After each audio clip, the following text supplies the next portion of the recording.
All right, Sparkles. Oh, man. Where did Sparkles come from? Where is it? What's it's my middle name. No way. Okay. My mother was a hippie. Where? In Texas? Yeah, I mean, she's traveled all over, but yeah, she lives in Dallas. I grew up in Dallas, but try not to tell too many people that, especially in the Westaplex. But that's okay because I'm not really a Dallas person anymore. Yeah? Definitely more of a Fort Worth, Weatherford, Parker County kind of gal. Wow. Well, your story reminds me of Sonny Vanderbeck. Have you ever heard of him? No. Yeah, Sonny is actually Sonny, like the sun and stuff. And oh, cool. His parents were that way.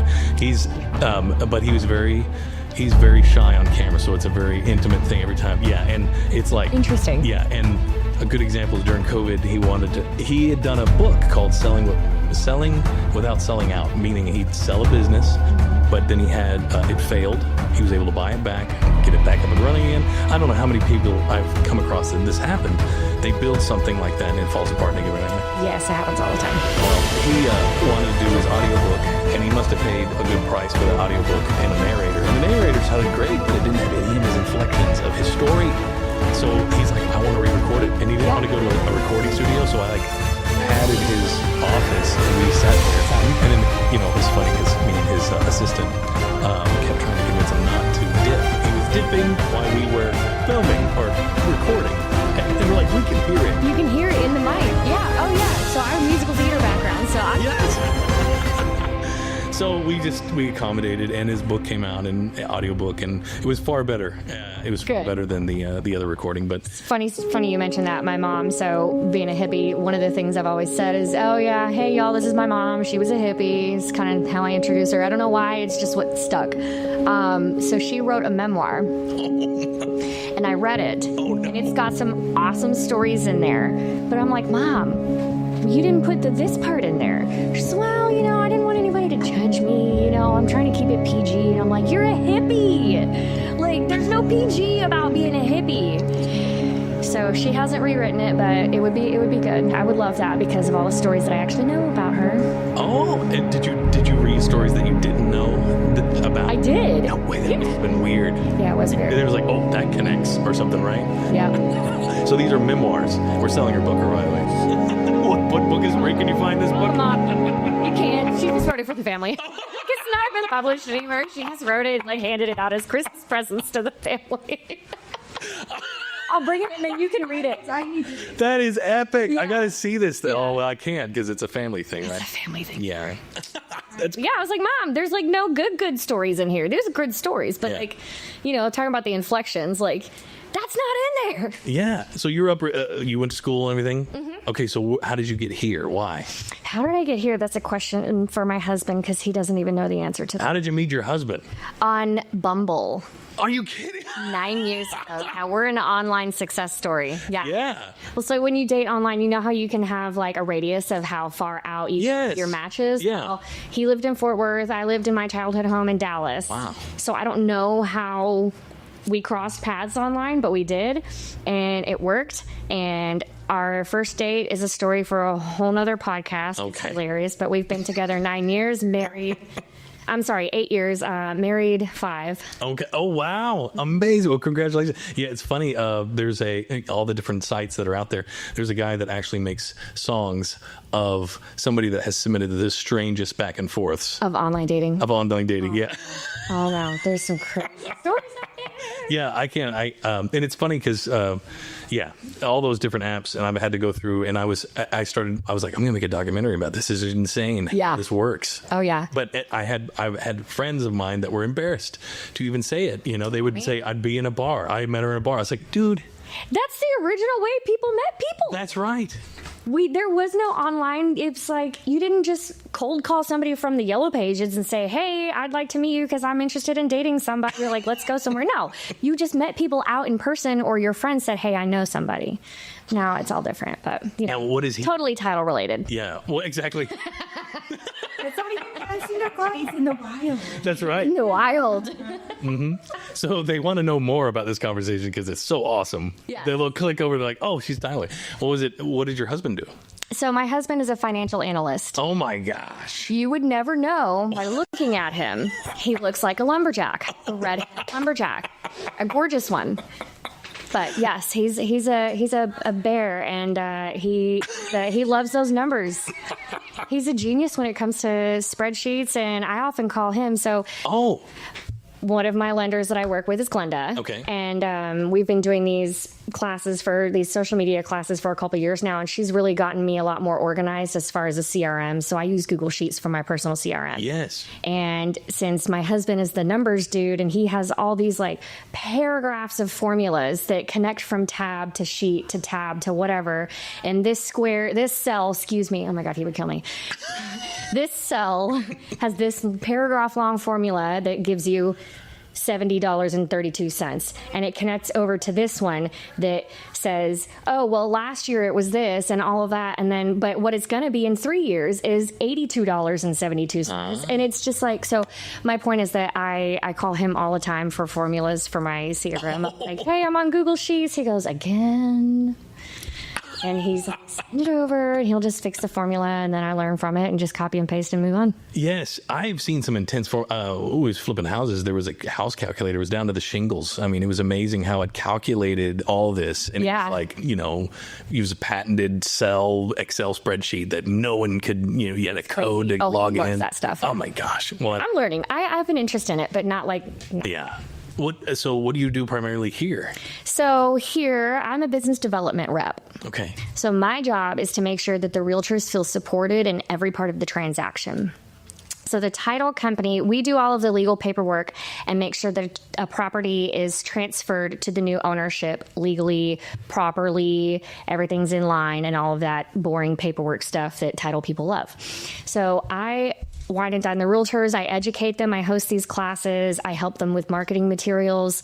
I take them out to happy hour when they're really stressed about all the showings they just did in one day and say, hey, you know what? Let's just go have a drink and you can just relax. Let's just go.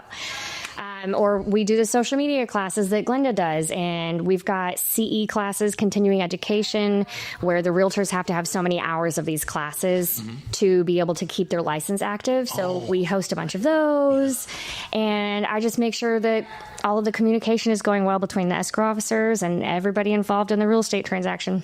Wow, that's incredible. Yeah, it's interesting because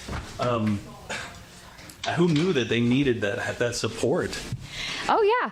I mean, I'm sure as you heard from Courtney, she's got so many different parts of a transaction and so many different things involved. And when you work with home buyers and sellers, there's a lot of emotions involved, and there's a lot of sentimental value in lots of things. And so there's a lot of emotions that get thrown at the realtor, and they're just trying to be the therapist and make sure that, the inspection was scheduled and that they actually like the inspection report, and then that the curative came back for title work, and that there's no previous weird ownerships and liens on it.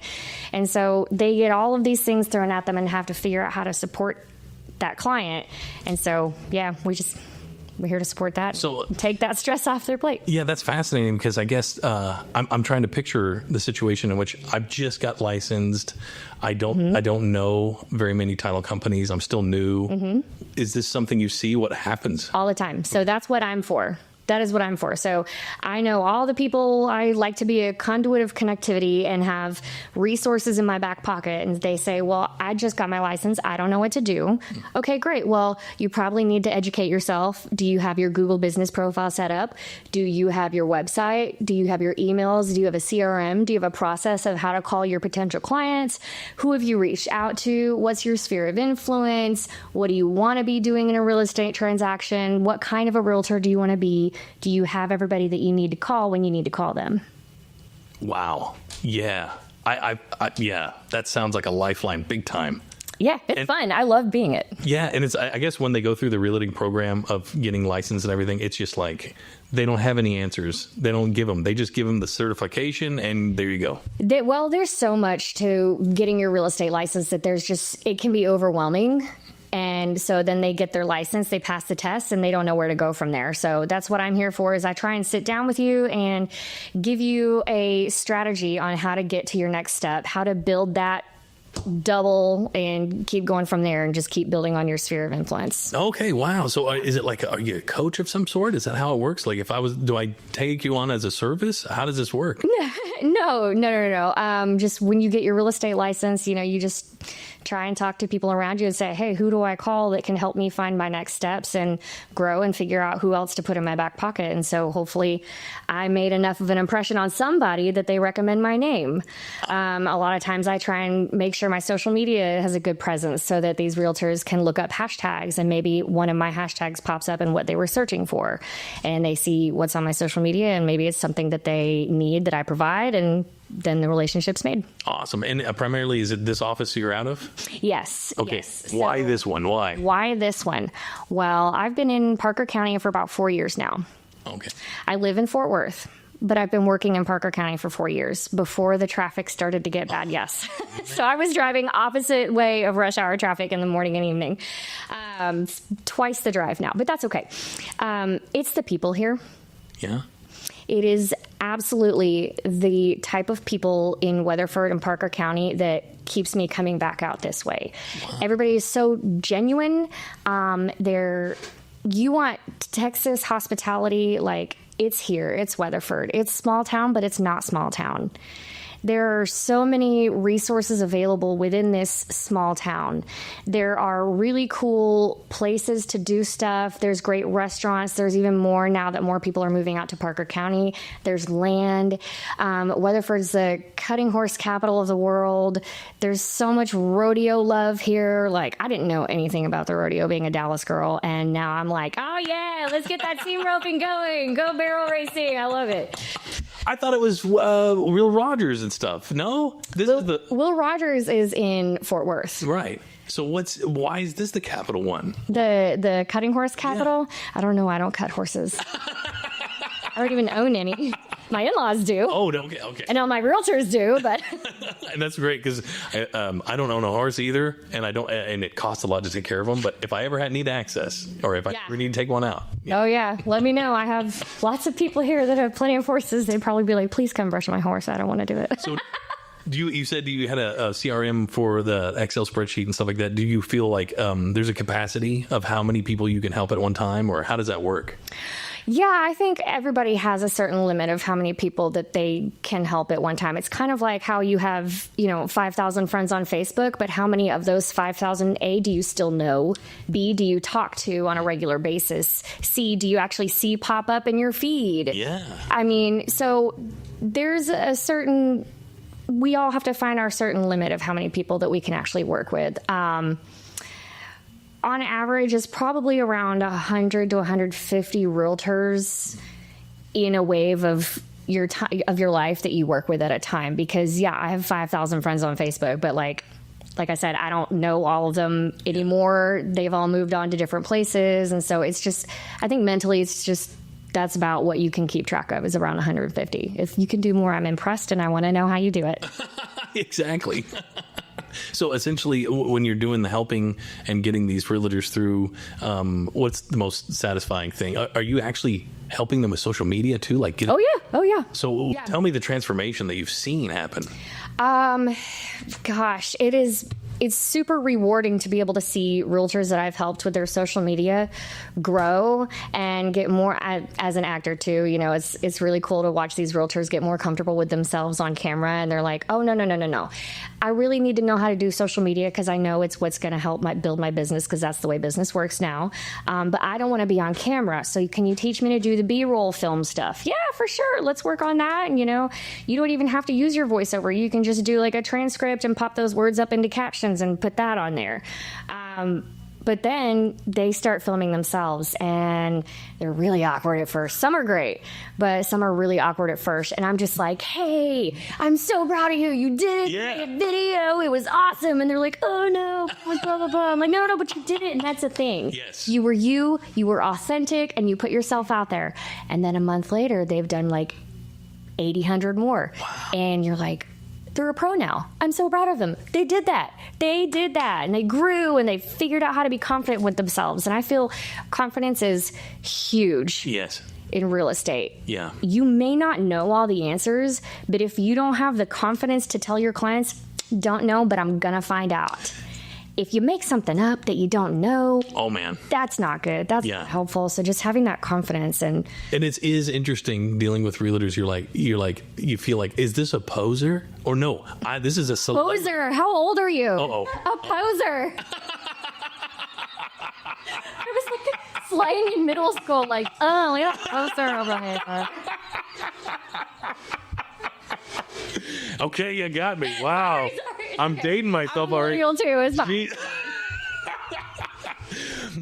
Poser. Well, but I guess I'm like, Are they opposed? Are they really not like knowledgeable as a sometimes- real estate agent, right. and they have all this confidence and they're acting like it? You know? yeah, but there's some situations where it's like, oh, this is a celebrity. I've seen them. I can't believe they're helping me. And I think that's what happens with the social media. Yeah, yeah. Depending on 'Cause they're how like- big your social presence is, you know. Yeah. If somebody's investigating somebody, they're like, oh, well, that's their family. Oh, well, that's what they like to do. Wow, they're boating there. Or that they're showing this house. It looks, they're actually going to represent me. Yeah, I think that's a big confidence. It's huge. Oh, yeah. And you feel supported. You feel like you're actually being taken care of the right way.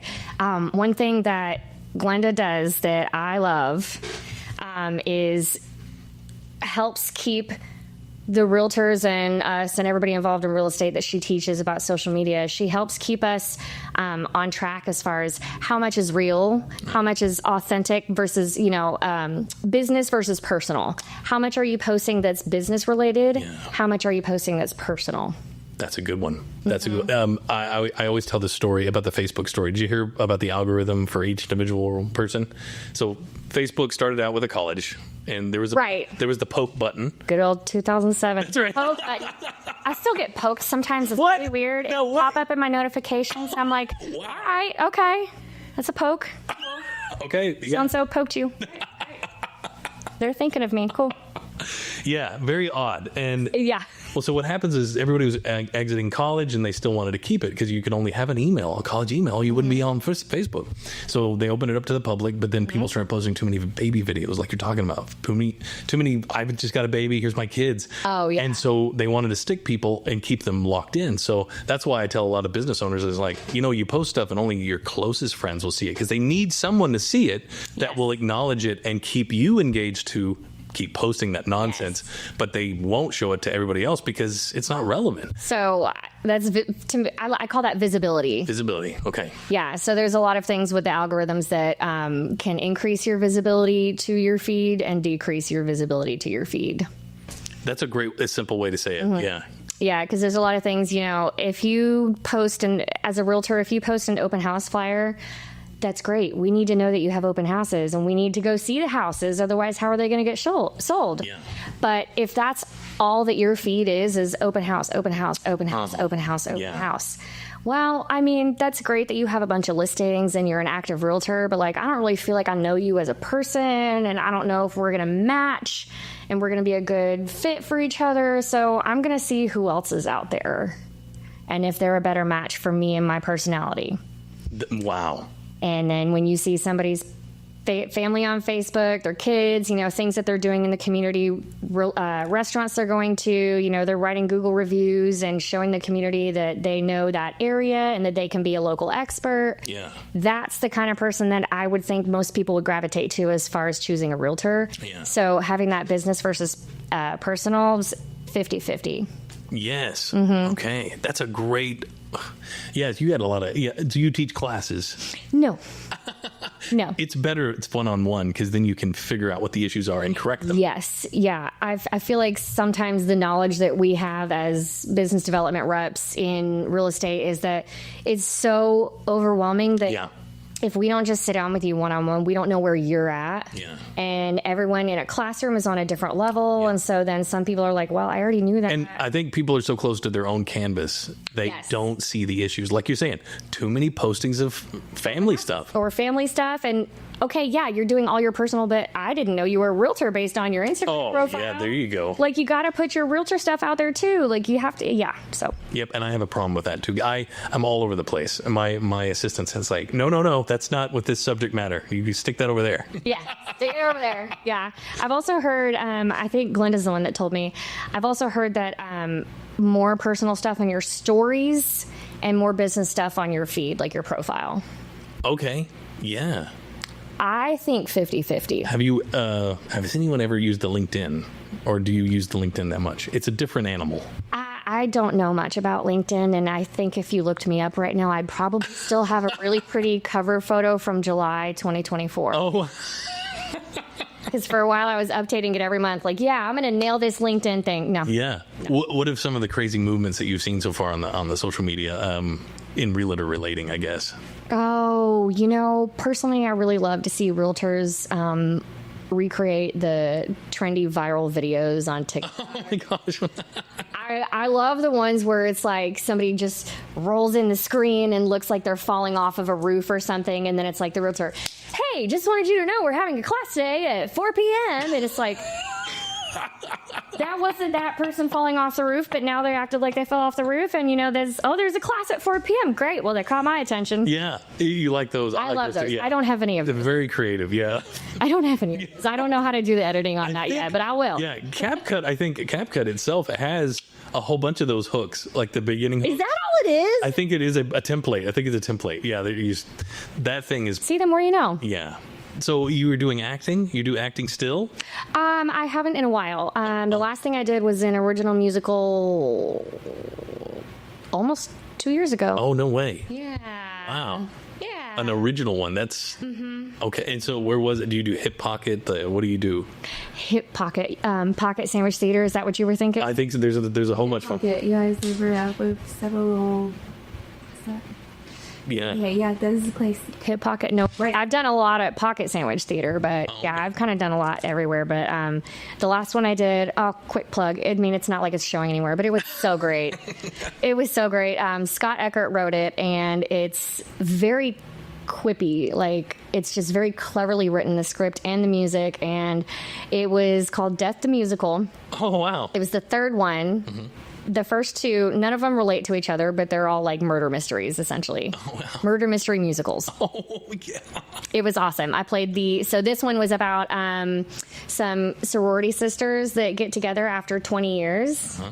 And none of them knew who called the meeting together. It's like, I thought you organized this. I thought you did. And they're all in an escape room. Oh, man. And they have to figure out how to get out of the escape room, except that they almost actually die. And it's just the music's and it's a musical. It's a musical. Mm-hmm. Mm-hmm. Yeah, it's very complex. Have you messed with any of the AI stuff in regards to the video processing or coming up with songs, music? No. Oh. I downloaded an app, but it wanted me to pay for it. Oh, that's how it, yeah. So. And there's so many out there. I actually had some credits and time, and I couldn't believe I told it kind of genre and then what kind of song. Did you sound legit? Yeah. I mean, not only you can use your own voice, but it comes up with your own singer. Like, it'll just come up with, you want it to sound like, U2 or Bono, and have them sing about you and a description of you. And it just, yeah, that was the biggest thing, because one of my friends' birthdays were coming up. I'm like, yeah. So that's it awesome. did it. Yeah. And of course, it gives you varieties. Well, see, this is where I come in. I be your conduit for connectivity. I have a friend who writes songs and comes and performs them at birthday parties. Oh, no way. She did that for my mom as Janis Joplin. What? 70th birthday. Oh, that's greatness. Yeah.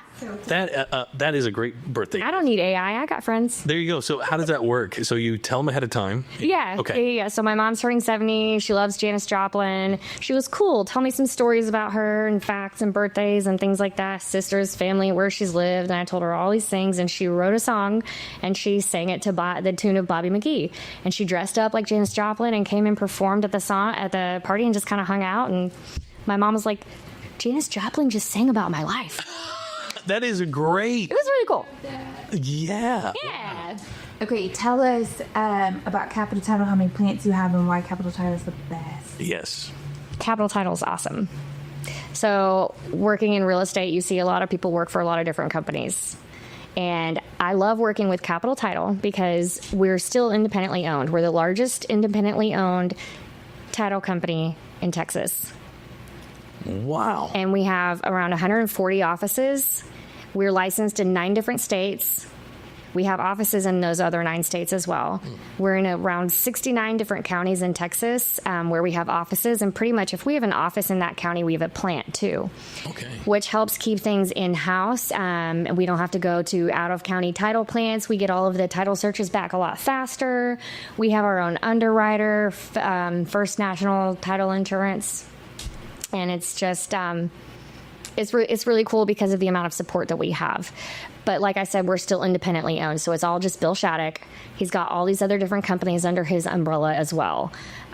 They're within the real estate world. He's got Shattuck Home Builders, I think, Willow Bend Mortgage. We've got a surveying company, and I think there's an insurance company in there too. But it doesn't mean we have to use them. It just means that they're available, and it just makes things go a lot faster.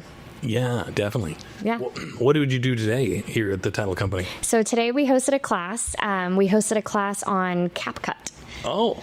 Speaking of social media, yeah. So a lot of my realtors are on different levels of how to use different apps. And so we did CapCut today where they learned how to use templates. They learned which ones are more important for real estate, how to search within, what to look for in a template, how to use the actual buttons in the app.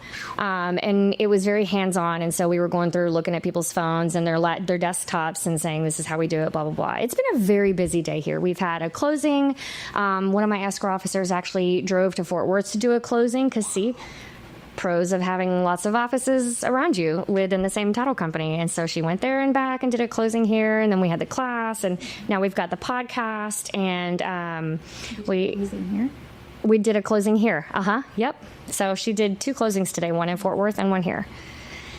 Yeah, so just kind of all over the place in a good way. My goodness, yeah, that's amazing. Yeah, and it's interesting getting these realtors to, it takes a team to get them all together. Yes, it does. It does. And that's one of the things that people don't realize about title, is that there are so many hands in the pot.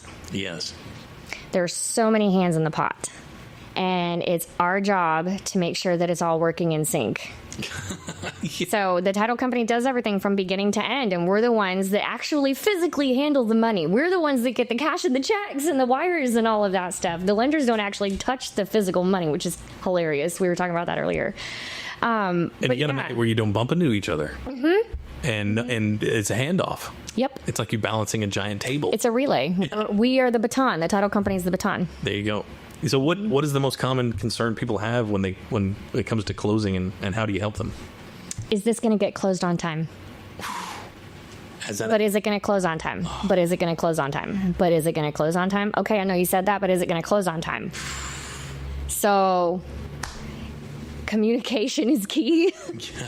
Being consistent, and being polite, and just responding again anyway. No, as per my last emails, just stating it again and saying, yep, we're going to do it this way, and we've got it handled this way. This is when it's coming in, and we're still going to close on time.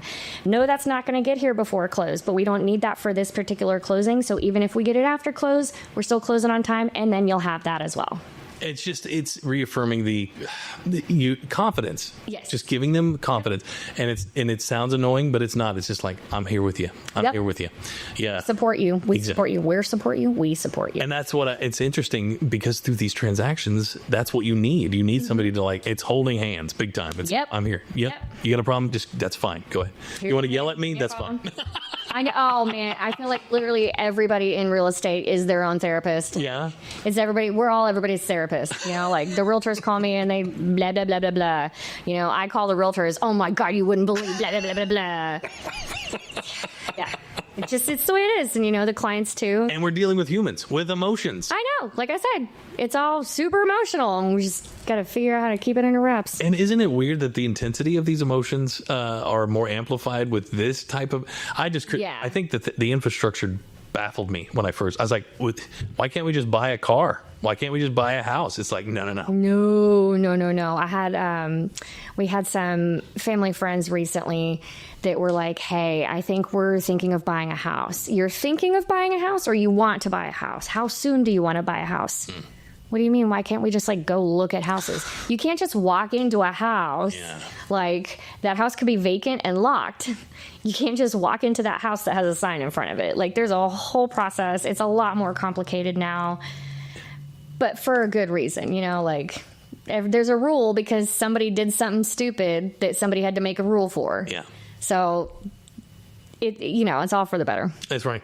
And so why is it important to choose a strong title company?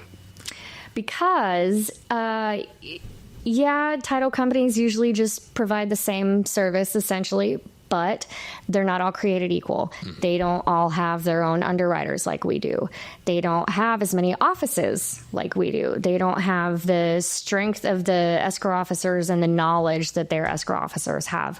They may have knowledgeable escrow officers, but who are really not nice people and they don't communicate to the people well. So it's just, you find all of that here, in my humble opinion. Yes, interesting.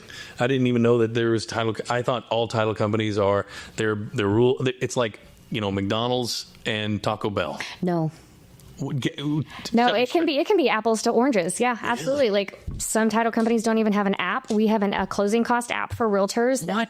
They can be in a showing and the clients are like, what if we put like $400,000 on this house? Like, what would my monthly payment look like? No problem. Whip out your phone, plug it in our little calculator. This is what your monthly payment would look like.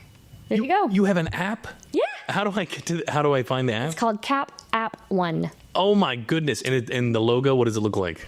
It looks like our pedestal logo. It's a red circle with a white pedestal. Is it just a calculator? It's more than that. Well, tell me, how does this thing work? Vanna White this. Let me tell you. Wicked, anybody? Talk fast. So the app is really cool. It's got all different kinds of calculators. Like I said, you can check monthly payments and see, well, what if we put $10,000 down more? What would that monthly payment turn into? You can plug in the interest rates. We've got a fix or flip calculator. We can do seller's net sheets in there. There's a seller's concession calculator in there. Wow. It's mostly calculators. However, you can also save those estimates in the app within different folders. So if you have multiple offers on your listing, you can all have those in one folder in that app on your phone, in your hand. This is for realtors. Mm-hmm. It's not so much for buyers. It is for realtors. Mm-hmm. Wow, that's incredible. What a tool. Yes. There's also personalized social media on it. What? How does that work? So you make sure that your realtor profile is updated. You have your headshot and your logo and all of that. And then you go to the premium tab, and it's only $9. I feel like I should be getting paid for this from. No kidding. Paycheck, please. No, it's great though. So it's only $9.99 a year, which is basically one coffee these days. I know, for personalized real estate, up to date, accurate information, social media. Yeah. So they have reels, they have infographics, they have buyers roadmaps, sellers roadmaps. What does it look like from beginning to end to buy a house, right? Wow. Every month they come out with a monthly marketing package that is based on what's going on in the economy that month. Like, for example, November was election month, and they had all this different media in there based on election month. What does it look like when election time comes around? Do the interest rates raise or lower? What does it look like every election in the past? And just super helpful information for clients that you don't have to go Google. You don't have to chat GPT it. It has pre-written captions that you can copy and paste. Oh my goodness. It has reels, and on the end of the reel, it has your information and a call to action like, hey, plug the address below that you want me to look up, or like DM below and I'll help you out with it. Wow. Pretty cool. It's pretty cool. I'm happy to sit down with you anytime and show you how to use it. Oh my goodness. For just simple payment of, $700 million an hour. That'd be great. Thank you. Yeah, I was just telling Abby about, I used to do depositions, and it was just dog. But it was $50 an hour. $50 an hour to do a deposition. Right. Make sure the camera stays on. Yep. But it was just grueling corporate nonsense. Yeah, no, this is not that. This is great. I call it. I think there's I call it self-sabotage. When I was working at NBC, I call it self-sabotage because I would just be messing around and break something or mess something up. I'm like, what? If I was just concentrating, but I was like, no, your personality is wanting more. Your being is obviously wanting you to move out. Yep. So yeah, but I learned a lot with and I moved on to video production, all that stuff. So how do you keep communication flowing between all the parties, realtors, lenders, buyers, and sellers? A tough question. I think it's different for everybody. I think that's why there's a match for everybody, is because we all have a different process on how we do stuff. Like I said, I use Google Sheets. I really like that. I'm looking at that every single day. I have a tracker on who I spoke to yesterday, who I spoke to this morning. What did we talk about? Have they attended any of our classes? What do they need from me? And as far as the transaction goes, making sure that the real estate agent is supported. Like I said, whining, dining, taking them out for a pedicure if they're stressed out, communicating with the escrow officers and making sure that they've got title back. Hey, so-and-so opened title last week. Have you heard anything back from title? Did Curative come back with anything yet? Just kind of making sure that you keep everybody in the loop that, the inspection went well. Great. Good. Glad to hear it. Just knowledge and remembering to keep everybody communicated well. And what was the title again? What was your title? Business Development Rep. Hold on, sorry. I was talking to somebody recently. Business Development Deputy. Whoa. That just turned it up a notch there. Deputy. ChatGPT for you. It's fun. I'm like out in the Westplex. I'm like, what if I was a deputy and had like a deputy? Like, yeah, exactly. BD deputy, baby. Yeah, exactly. Well, the thing is, how would you find another you to teach, and who is that kind of person? What does it take to be a person of your position? I don't know. Would it be another actress? It might be. I'm very unique. Yeah. There's maybe one other person in the Westplex that I can think of that has similar personality traits and outgoing features. Yeah, and being able to organize and know how to communicate through those levels. And has no problem educating you and telling you how to do something when you did it wrong. Like, look, I know you think that's great, but I'm going to tell you why. Because, Man. Yeah, I don't know. Just all the things. I'm pretty well-rounded. Speaking of ChatGPT, there's been situations where I just want to yell at this person so bad, and I'll throw it in ChatGPT. Oh, it's a lifesaver. You're like, wow, this is amazing. It's a lifesaver. Speaking of those, the tough question when it's like, but are we going to close on time? Oh, man. I'll go to ChatGPT. Yeah. And I'm like, I cannot say I told you already. I cannot say this. And I'll screenshot conversations and I'll plug them into ChatGPT. And I talk to ChatGPT so much, they already know all of my clients. Okay, exactly. Like, this is for so-and-so. It has memory. It has the memory. And they're like, you know what? Totally get why you're frustrated. And you did say that. But you know what? Here's what I would say if I were you. Here's 3 different ways to say it. Yeah. Awesome. It is so good. I have a personal assistant I used way before ChatGPT, and I would ask her, please, can you give me a prompt to answer? Mm-hmm. And she'd always, and sometimes I would she says, I'm going to answer it this way. She won't even tell me the email. She's just like, hey, so-and-so respond, I'm going to answer this way.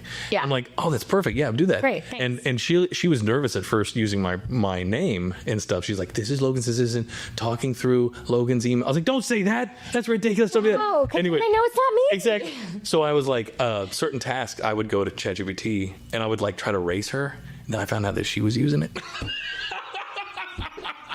No. My plans have been foiled. Anyway, it's always good to have the help. And I'm surprised you don't have an assistant with all the stuff you got going on. We are the assistant. That's right. You are the assistant. We are the assistant. Yeah. You have to be. You have to know all those points and those people.